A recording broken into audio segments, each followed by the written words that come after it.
Tenemos a un invitado que nos acompaña desde Chile, el doctor Christian Seiltens, médico cirujano de la Universidad de Concepción, pediatra, endocrinólogo, pediátrico de la Pontificia Universidad Católica de Chile. Él ha desarrollado varias intervenciones importantes respecto a esta temática. Es docente y jefe del programa de metabolismo óseo y trastornos calcio-fósforo del Departamento de Endocrinología Pediátrica de la Pontificia Universidad Católica de Chile. Doctor Christian, sea usted bienvenido, gustoso de tenerlo aquí, puede empezar. Gracias. Muchísimas gracias. Quisiera asegurarme que se escuche bien. Sí, doctor, se ¿Sí? le escucha Perfecto. muy bien, estamos viendo su imagen. ¿No? De acuerdo. Primero, agradecer la invitación. Segundo, comentarles que yo me formé en este tema en la Universidad de McGill y en el Hospital Shriners de Montreal, Canadá, quienes son los que más experiencia tienen desde la descripción de esta condición hasta el tratamiento actual. Yo sé que Isis probablemente ya conoce esta presentación, pero para todos ustedes quisiéramos compartir esto y que es del tratamiento médico de la osteogénesis imperfecta. Probablemente ya en el fondo tendrán otros especialistas hablando del tratamiento quirúrgico, de rehabilitación, porque esto es claramente multidisciplinario, y yo les voy a hablar específicamente de los bifosfonatos. El evento de fractura, la verdad es que es un evento en cual todos los niños pueden fracturarse. La incidencia de fracturas en el fondo es bifásica, inicialmente en los primeros, cuando el niño está caminando a eso de los 2-3 años, y después en la adolescencia. Nosotros podemos clasificar la fragilidad ósea si es primaria o secundaria.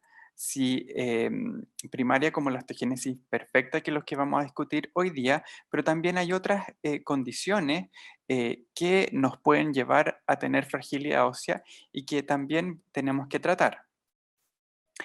La verdad es que en el estudio de fracturas recurrentes tenemos que básicamente tener la historia familiar, al examen físico, si hay algún hallazgo que nos haga sospechar de que esta fragilidad ósea pueda deberse a una enfermedad genética como la osteogénesis imperfecta.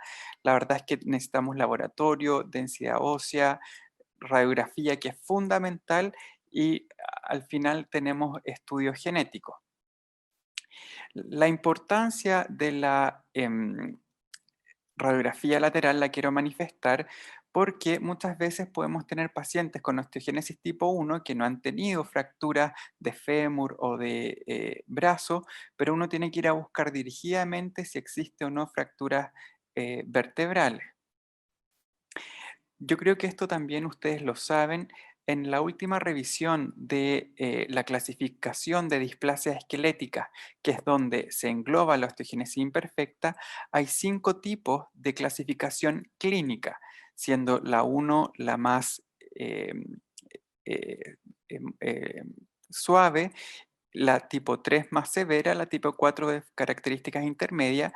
La osteogénesis tipo 5, la verdad es que tiene características especiales porque hay hipertrofia de callos óseos y cada una de estas tiene ciertas particularidades. Pero esa es una clasificación clínica, porque también nosotros podemos clasificar las osteogénesis de acuerdo al gen que está alterado. Y hasta la fecha, en esta clasificación se nos presentan 19 tipos de osteogénesis imperfecta y este año apareció la número 20. Pero la verdad es que el gen no nos implica el tratamiento, porque por lo general el tratamiento va a ser de acuerdo a la clínica del paciente. Y es así como podemos tener muchos tipos de osteogénesis imperfecta si la clasifico por gen, pero clínicamente solo tengo estas 5. Ahora, ¿qué estamos haciendo actualmente con respecto al tratamiento? Bueno, con respecto a los bifosfonatos, la verdad es que siguen siendo de primera línea. Publicaciones si ustedes ven, en el fondo esto está actualizado hasta el año 2019, tenemos una cantidad de publicaciones en bifosfonatos tremenda. Con respecto a osteogénesis imperfecta de bifosfonato, todavía por el tiempo tenemos un poquito menos de publicaciones con respecto a soledronato versus las otras, pero la verdad es que tenemos una gran cantidad de publicaciones de uso de bifosfonatos en esta condición. Y les quiero presentar el protocolo de Montreal, que es el protocolo que actualmente se usa prácticamente en todas partes. ¿Y en qué consiste este protocolo? Bueno, primero hay una evaluación clínica donde se evalúa al paciente para ver si la fragilidad que presenta es moderada a severa o no, porque si no cumple ciertos criterios, que lo vamos a hablar después, no requeriría bifosfonato. Si efectivamente es moderada a severa, ocupamos soledronato. Les voy a explicar por qué no ocupamos otro tipo de bifosfonato y vamos ajustando la dosis de acuerdo a la densidad ósea a través de densitometrías óseas. ¿Hasta cuándo? Hasta que el paciente deje de crecer. ¿Por qué? Porque tenemos que ir exponiendo a este nuevo hueso en crecimiento al bifosfonato. Pero una vez que termina de crecer, nosotros observamos porque en la mayoría de los casos la densidad se mantiene estable una vez que termina el crecimiento. ¿Cuál es el protocolo? Bueno, la primera infusión se ocupa una dosis mínima, que les puedo dejar el protocolo escrito, eh, y en las dosis siguientes se va ajustando de acuerdo a la densitometría. Personalmente, yo no ocupo esta mini dosis, lo que hago en Chile, porque yo me formé en Canadá, pero actualmente trabajo en Chile. Yo no ocupo esta primera mini dosis, sino que yo, basado en un protocolo del Children's Hospital de Filadelfia por el Dr. Levin, la verdad es que parto con la dosis que requiere el paciente de inmediato, pero agregando calcio y calcitriol. Esto se los puedo dejar después. Entonces, vamos a partir. ¿A quiénes voy a tratar?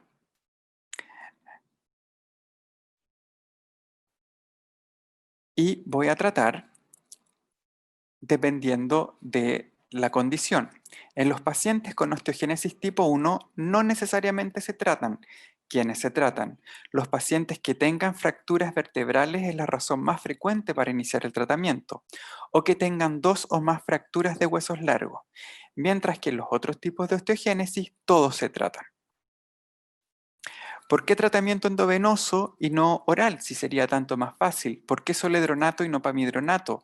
¿Por qué cada 6 meses? Pues bien, primero, ¿por qué endovenoso? En el fondo, el grupo de Montreal hizo un estudio donde evaluó el alendronato, que es un bifosfonato oral que se ocupa semanal, para evaluar en el fondo la densidad ósea y el riesgo de fractura. ¿Y qué encontraron? Que efectivamente el alendronato, comparado con placebo, aumenta la densidad mineral ósea. Sin embargo, no demostró tener un efecto en fracturas vertebrales, ni en fracturas de huesos largos, ni en el manejo del dolor. Por lo tanto, a mí no me importa tanto la densidad mineral ósea como que no se fracture el paciente tanto en sus vértebras como en sus huesos largos, como en el manejo del dolor. Por lo tanto, el tratamiento oral para la osteogénesis imperfecta se demostró que no sirve. En segundo punto, ¿por qué soledronato y no pamidronato? Pues bien, se partió con pamidronato hace más de 20 años atrás, demostrándose que no solo aumentaba la densidad mineral ósea y disminuía el riesgo de fracturas, sino que también se demostró a través de la fuerza de agarre, que aumentaba también en el fondo, mejoraba el outcome muscular.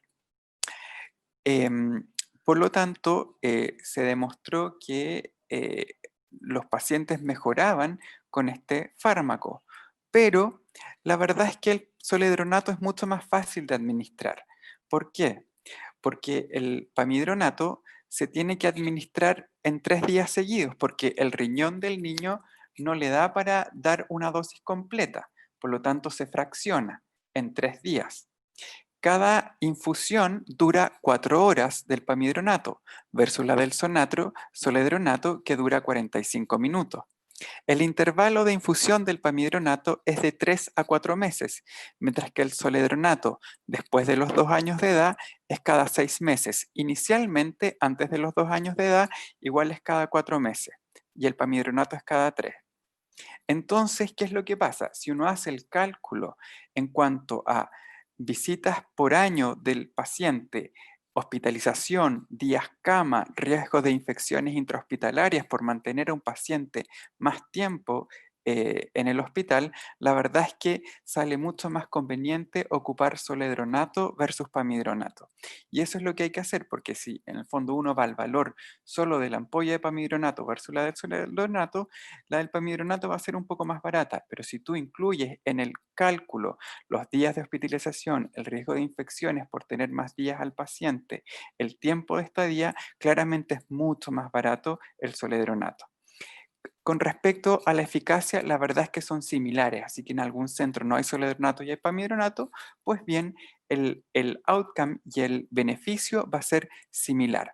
Ambos aumentan la densidad mineral ósea y ambos disminuyen el riesgo de fractura, sobre todo vertebral. Ahora, ¿por qué cada 6 meses? ¿Por qué no puede ser anual? Porque en el adulto el soledronato es anual. Bueno, primero tenemos que tener en consideración que en los niños se va formando hueso, se va construyendo hueso. Por lo tanto, yo tengo que exponer a este nuevo hueso al fármaco y por eso tiene que ser periódico. Ahora, también impresiona que el manejo del dolor o esta sensación de cansancio, de fatiga que siente el paciente con osteogénesis es mejor tolerado cuando el fármaco se administra cada 6 meses. Pero algunos niños impresiona que se les agota el efecto analgésico antes de la siguiente infusión y solo en esos niños administramos cada 4 meses, pero la misma dosis anual. O sea, si la dosis anual son 0,1 miligramos por kilo y lo dividimos en 0,5 y 0,5 cada 6 meses, cuando lo damos cada 4 meses, esos mismos 0,1 miligramos por kilo anual, lo dividimos y nos quedarían 0,33 cada 4 meses. ¿Por qué ajustar por la densidad mineral ósea y por qué no darlo fijo, seriado, la misma dosis? Porque si yo doy exceso de bifosfonato, me paso a la condición opuesta, que se denomina osteopetrosis, que también implica fragilidad ósea, pero porque el hueso está demasiado duro, ¿ya? Y este es un caso que publicó el Dr. White hace muchos años, que es el primer caso de osteopetrosis inducida por bifosfonato, en el cual el paciente fue expuesto sin haber ajustado la dosis y generó esta imagen en matraz que se ve del hueso, que queda como alargado y duro en su extremo. ¿Ya? Perdón. Esta densidad, como puede aumentar demasiado durante el tratamiento, es necesario hacer un ajuste. Ahora, ¿por qué continuar hasta finalizar el tratamiento, hasta el crecimiento?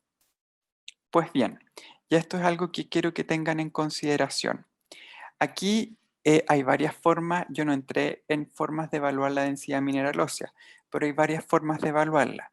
Una de esas es la densitometría ósea, pero también hay otro instrumento que se llama PQCT, que la verdad es que es una máquina que es bastante cara, por lo tanto es difícil acceder a ella, que también nos evalúa la densidad mineral ósea y no está influida por la talla, por lo tanto me da un número mucho más certero. Si ustedes se fijan en esta primera radiografía, ustedes pueden ver las líneas que se produce con el tratamiento de bifosfonato. Aquí esta en el fondo fue tratada con pamidronato. Si yo voy a evaluar, justo ahí en esa línea, veo que la densidad mineral ósea está de normal a alta en el PQCT y está normal en la densidad, en el DEXA, que es la densitometría ósea. Normal va entre -2 a +2. Ahora, si ustedes se fijan en la radiografía de la parte inferior, hay un extremo que está sin tratamiento y que no tiene estas líneas de tratamiento. Este hueso nuevo no expuesto al tratamiento, ¿qué es lo que pasa? Tiene una densidad mineral ósea inferior en el PQCT, pero promediado sigue estando normal. Entonces, ¿qué es lo que me quiere decir esto? Que si yo no expongo a todo el hueso, va a haber un hueso que va a quedar débil frente al hueso que fue tratado con bifosfonato y que está más, decirlo, más fuerte. Entonces, esto produce una zona de fragilidad y los pacientes se fracturan en esa zona. Antiguamente se hacían algo que se denominaban recreos de bifosfonato, donde el paciente dejaba de tratarse por un periodo de tiempo. Bueno, la evidencia demostró que eso era una muy mala idea. ¿Por qué? Porque al dejar este recreo, este tiempo donde el paciente no se trataba, quedaban zonas muy debilitadas donde se producían fracturas. Y por eso uno ajusta por la densitometría, pero el tratamiento no se suspende hasta finalizado el crecimiento, sino que puedo dar más o menos dosis, pero no se discontinúa hasta que termino de crecer. Y aquí está el ejemplo que yo les demostraba, que si ustedes ven en esta radiografía, tengo un niño de 5 años con osteogénesis tipo 4, donde tiene líneas de tratamiento y luego se hizo un recreo de bifosfonatos y se fracturó justamente en la región donde se termina en el fondo donde está la línea de tratamiento versus el hueso nuevo. ¿Ya? Aquí ustedes pueden ver también, aquí tengo las líneas de tratamiento, aquí está el hueso neoformado, aquí están las líneas de tratamiento, ahí está el hueso neoformado, y ustedes pueden ver que se produjo un desplazamiento porque aquí hay una fractura. ¿Qué pasa una vez que finaliza el crecimiento y suspendemos el bifosfonato? Pues bien, la verdad es que esa respuesta ya está dada. Este mismo grupo de Montreal realizó un seguimiento de pacientes que ya habían terminado su tratamiento y quisieron ver si se fracturaban más y si la densidad mineral ósea, ¿qué es lo que pasaba? Bueno, primero, no se observaron nuevas fracturas durante el seguimiento y la densidad mineral ósea más o menos se mantuvo relativamente estable. Efectivamente, sí, a la radiografía hubo una atenuación de las líneas inducidas por el bifosfonato, pero el efecto, como es de largo plazo, la verdad es que se mantuvo, por lo tanto, no, luego de finalizar el crecimiento y discontinuar el tratamiento, en la mayoría de los pacientes la densidad mineral ósea se mantiene estable y no se produce un mayor aumento de fractura del riesgo que ya tenía previamente.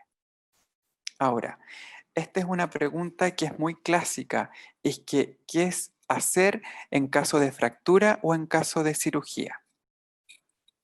Y la verdad es que en el caso de fractura no es necesario ajustar o discontinuar el ciclo de bifosfonato. Y quiero ser súper claro en esto porque es típico que en el fondo un paciente con osteogénesis se va a fracturar y muchos médicos dicen no, vamos a esperar hasta que tenga un callo óseo y resulta que se fractura de otra parte y se sigue fracturando y van dilatando el ciclo de bifosfonato.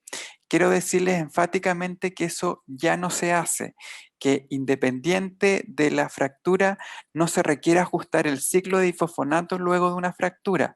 O sea, en el fondo, si el paciente se fractura, no es indicación para esperar 4 meses hasta que consolide esa fractura. Y eso lo quiero dejar muy claro, por favor.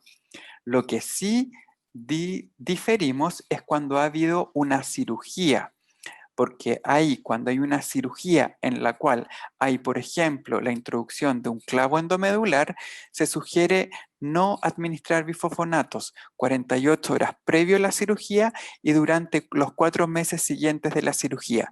Pero esto es solo cirugías de introducción, porque, por ejemplo, si a mí me van a retirar un dispositivo, la verdad es que ahí no se influye. Este es un trabajo donde se evaluó el, el- cómo se cicatrizaban, por decirlo de alguna forma, las osteotomías en los niños que recibían bifosfonato. Se evaluaron 261 cirugías y se evaluaron los enfoques de acuerdo a la osteotomía. Antiguamente se hacía una osteotomía con un serrucho y ahora lo que se hace es con un dispositivo que realice un corte fino. Y osteotomías con ese tipo de serrucho demoraban mucho más en cicatrizar que osteotomías con este nuevo enfoque de se le denomina osteotome, que es como en el fondo un cuchillo más fino. Pero sí insistir en que ya desde el año 2004 el tratamiento con bifosfonatos no interfiere en la cicatrización o en la consolidación en el callo óseo de la fractura, pero sí en la cirugía. ¿Cuál es el resultado de tratamientos a largo plazo? Bueno, el inicio de bifosfonatos endovenosos antes de los 5 años de edad y seguimiento hasta talla final, el 83% de las compresiones vertebrales normalizaron su forma y altura. Y ustedes pueden ver aquí un paciente con osteogénesis tipo 4 en una radiografía, cómo estaban sus fracturas vertebrales que se ven bicóncavas y muy aplastadas, y cómo a los 22 años estaba prácticamente su columna normal. Lo mismo con esta paciente sexo masculino, osteogénesis tipo 4, en el cual ustedes ven que partió a los 4 meses del tratamiento y ya a sus 15 años sus fracturas estaban prácticamente remodeladas. Por lo tanto, hay un efecto positivo en fracturas vertebrales si el tratamiento se inicia en forma precoz. Ahora, con respecto a las fracturas de extremidades durante el tratamiento de bifosfonato, el resultado no es tan espectacular. La verdad es que con las fracturas vertebrales el resultado es muy bueno, pero no así con las fracturas de extremidades, porque esas disminuyen, pero no en un porcentaje tan importante como las fracturas vertebrales. Ahora, ¿qué es lo que pasa con respecto a los otros outcomes o outcomes multidisciplinarios? Bueno, este es un estudio que realizó el equipo de rehabilitación realizado en niños que iniciaron bifosfonatos antes de los 6 años de edad y que continuaron hasta finalizar el crecimiento, y se evaluó cuál es en el fondo, cómo estaban sus habilidades necesarias para una vida independiente. Efectivamente, en el fondo, los pacientes con osteogénesis tipo 4 ya por la condición tuvieron más habilidades para una vida independiente con respecto a las pacientes con osteogénesis tipo 3. Pero en ambos grupos el factor de limitación funcional son las deformidades. Entonces aquí hay que tener una cosa bien clara, que el bifosfonato, en el fondo, claro, me disminuye el riesgo de fractura, pero si yo tengo una deformidad en alguna extremidad, por más bifosfonato que yo dé, si yo tengo un hueso que no está, que está deforme, ese hueso de por sí va a tener mayor riesgo de fractura. Por lo tanto, lo que yo tengo que tener claridad ahí es eso, que en las extremidades el riesgo de fractura también está dado por la deformidad, cosa que en la columna no tengo, y por eso el resultado es tan disímil. Ahora, ¿qué es lo que los bifosfonatos no hacen? Bueno, en primer lugar, no tienen efecto en el desarrollo de huesos largos en el diámetro. O sea, yo el hueso lo puedo hacer más duro, pero en ningún caso lo voy a hacer crecer. Entonces, si yo tengo un hueso grácil y delgado, es más fácil que se fracture versus un hueso más grueso. el bifosfonato no, lamentablemente solo endurece este hueso, pero no lo hace de mayor tamaño. Entonces ahí estamos expectantes a cómo en el fondo el resultado de los trabajos que están evaluando otro medicamento que se llama antiesclerostina, que es nosotros tenemos dos tipos de tratamiento, algo que se denomina antirresortivo, que es el bifosfonato, y otro que se denomina anabólico y que tiene que ver con construcción de hueso. Y estamos expectantes a los resultados del efecto anabólico de la antiesclerostina a ver si nos hace crecer un poco el hueso, y ahí podríamos intercalar ambos tipos de medicamento, uno para que esté más duro y el otro para que crezca en diámetro. Otra cosa que no hacen los bifosfonatos es la escoliosis. La verdad es que este fue un estudio donde se analizó 437 niños con osteogénesis y se evaluó la incidencia de escoliosis al inicio del tratamiento de bifosfonato hasta la talla final, y la verdad es que no se encontró efectos en la prevalencia de escoliosis. Por lo tanto, el bifosfonato no influye en eso. A modo de conclusión, para no extenderme, el tratamiento de bifosfonatos endovenosos en niños aumenta la densidad mineral ósea en hueso trabecular, en huesos largos al nivel deseado. O sea, hueso trabecular es en el fondo el hueso que va adentro. Pero nuevos fármacos debiesen tener efectos adicionales más allá de aumentar la densidad del hueso trabecular. Y es ahí donde yo les hablo de, en el fondo, ojalá que el hueso no solo esté más duro, sino que logre crecer en diámetro, porque una de las características de la osteogénesis es que los pacientes tienen huesos gráciles, delgados. Es más efectivo en tratar fracturas de compresión, que son las fracturas vertebrales, versus tratar fracturas de huesos largos. Menos efectivo en prevenir fracturas de huesos largos porque no corrige el diámetro pequeño del hueso, que es otra cosa que nos interesa. Pero sí está demostrado que mejora la movilidad, pero esto también como parte de un enfoque multidisciplinario.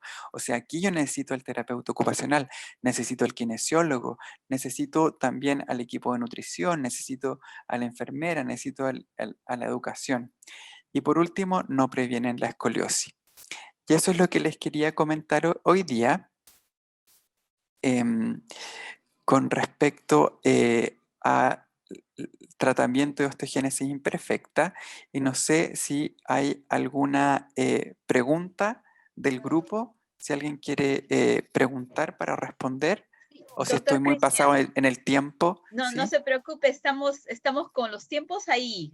Vamos bien, no se preocupe. Perfecto. Entendemos que usted también no nos va a poder acompañar a toda la jornada, y por eso es de que vamos a ir absolviendo las preguntas que, sí, estoy viendo dos preguntas que están dirigidas a la participación de esta ponencia.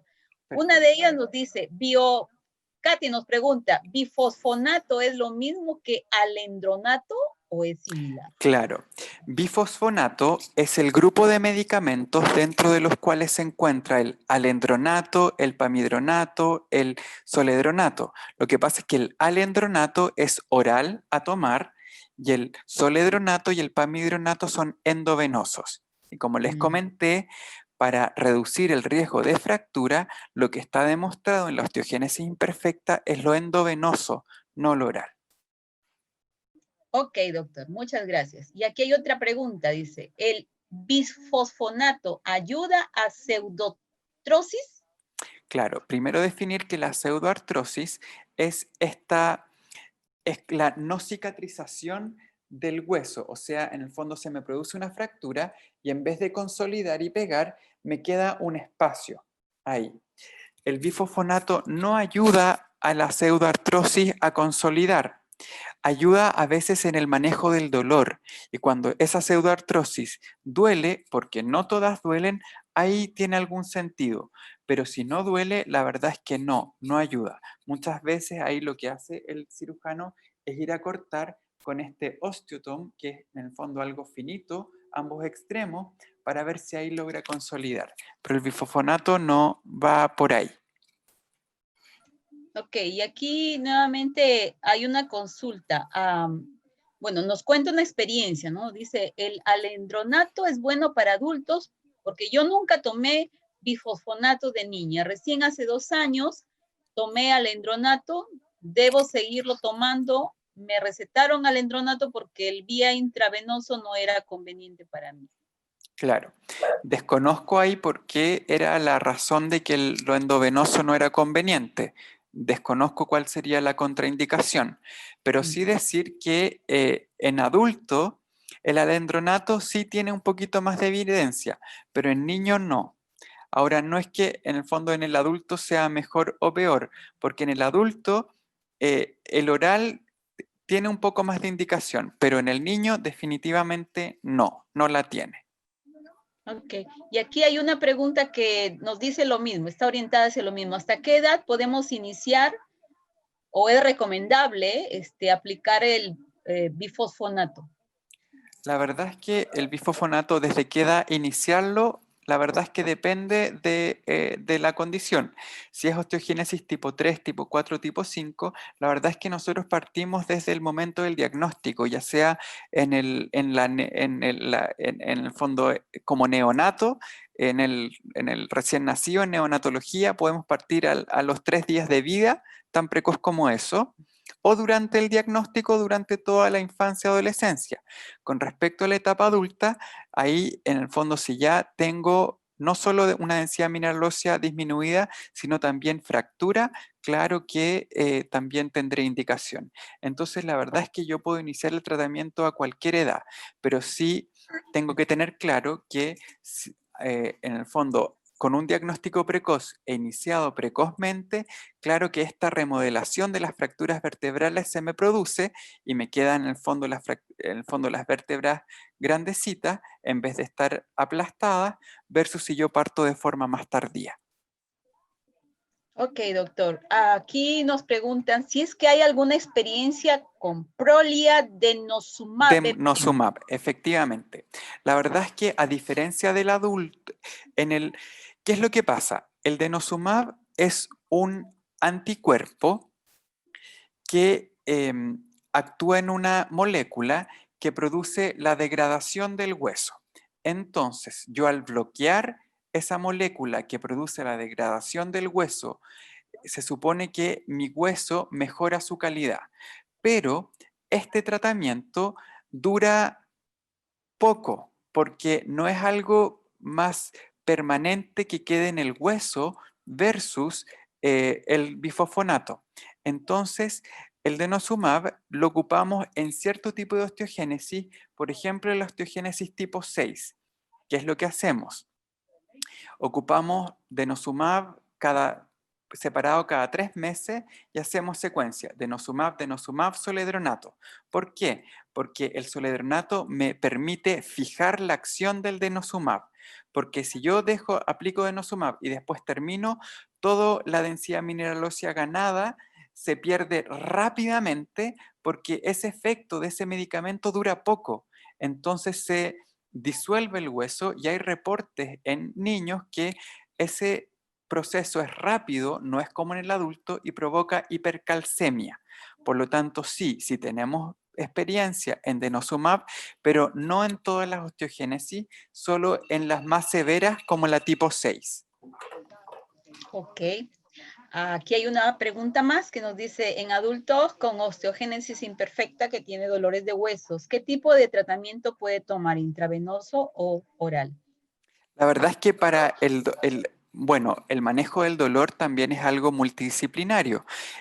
Aquí puede, en el fondo, no solo analgésico, pero la verdad es que el bifosfonato endovenoso, ya sea pamidronato o celedronato, de verdad mejora bastante, es un bastante buen analgésico eh, eh, a nivel óseo y sí mejora mucho. Y otra cosa que sirve también es la pregabalina, que es a tomar y que es para el dolor más bien neuropático. Pero el Ok. oral no sirve mucho para el dolor, el alendronato no mejora el dolor, sí lo endovenoso.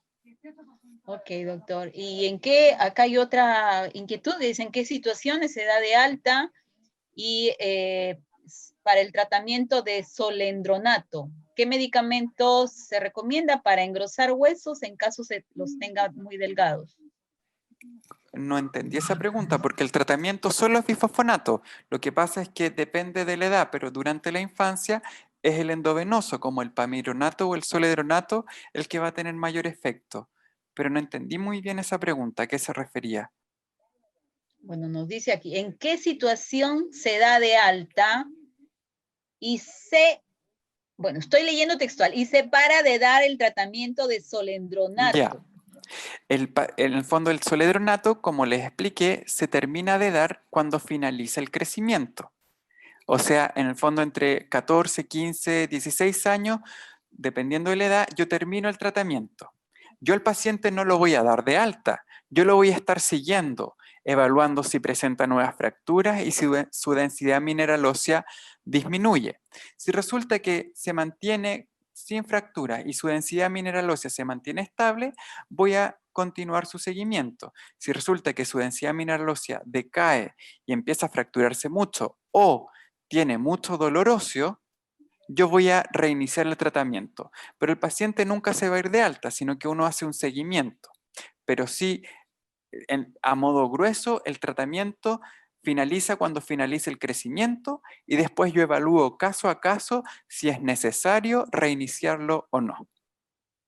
Ok, y aquí hay el pedido de una recomendación, ¿no? O sea, si es que se le recomienda cambiar el alendronato a lo de intravenoso, a vía intravenosa, porque a veces siente mucho dolor, le dijeron que no intravenoso porque tiene reacciones adversas.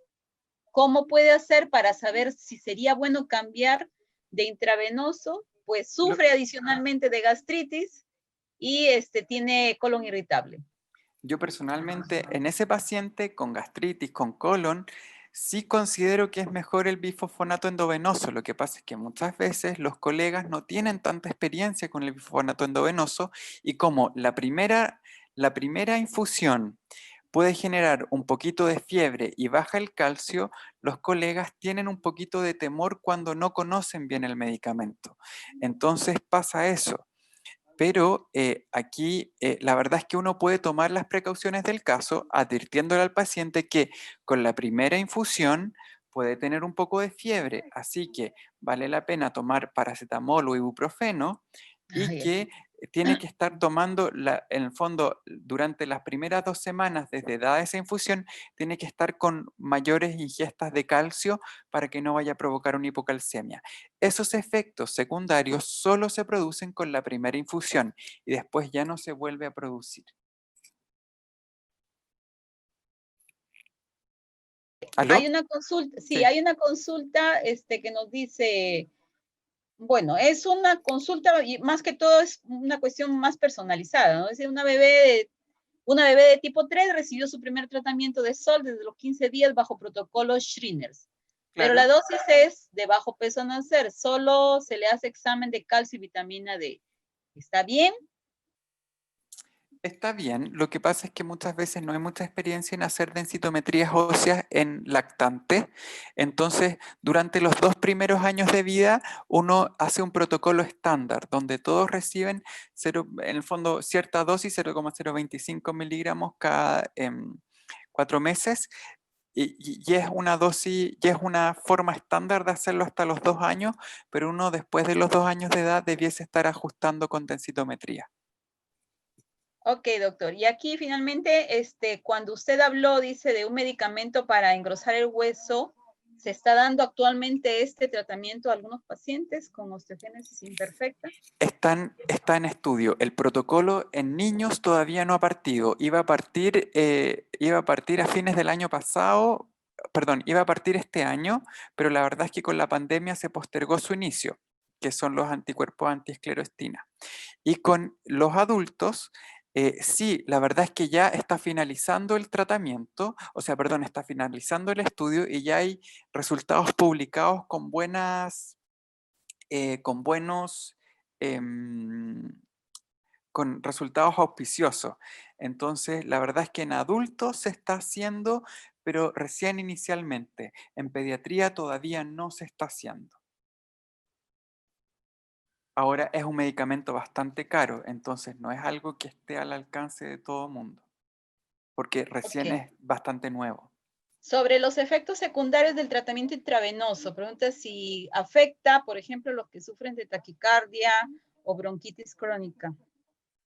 Lo que pasa es que no solo los que sufren taquicardia o bronquitis crónica, todo paciente durante la primera infusión de soledronato se va a sentir un poco mal, pero es algo transitorio que si se maneja bien con calcio en altas dosis, con antiinflamatorio y con antipiréticos, no tendría ningún problema, porque no influye en que me vaya a provocar una broncoconstricción o que me vaya a generar una crisis asmática. No, no va por ahí. Es más bien como una sensación de cuando uno se va a resfriar o va a tener una influencia, que uno anda medio como adolorido, como subfebril. Esos son los síntomas, pero no tiene más riesgo alguien por tener bronquitis. No. Ok, doctor. Y aquí una pregunta respecto a un pacientito al que lo han operado de ambos fémures, ¿no? Y apenas, dice, le harán densitometrías y edad ósea el siguiente año. Dice. Entonces, le van a empezar a dar hormona de crecimiento. Preguntan si está bien en un niño con OI tipo 3. Si el niño tiene un déficit de hormona de crecimiento demostrado por un test de clonidina, solo en esa condición tendría una indicación de hormona de crecimiento. Si no, los pacientes con osteogénesis imperfecta no responden a hormona de crecimiento y no se ocupa hormona de crecimiento. Entonces, la verdad es que hay muchos que lo intentan para mejorar la talla y eso ya está demostrado que no sirve. Solo serviría en ese paciente que efectivamente tiene un déficit de hormona de crecimiento demostrado con un test de clonidina o un test de arginina o un test de provocación en el cual evalúe déficit de hormona de crecimiento. Pero darle hormona de crecimiento a un paciente que no tiene déficit de hormona de crecimiento con osteogénesis imperfecta no es correcto, porque está demostrado que no sirve, que es gastar plata. Ok, doctor Cristian, muchísimas gracias por absolver todas estas inquietudes.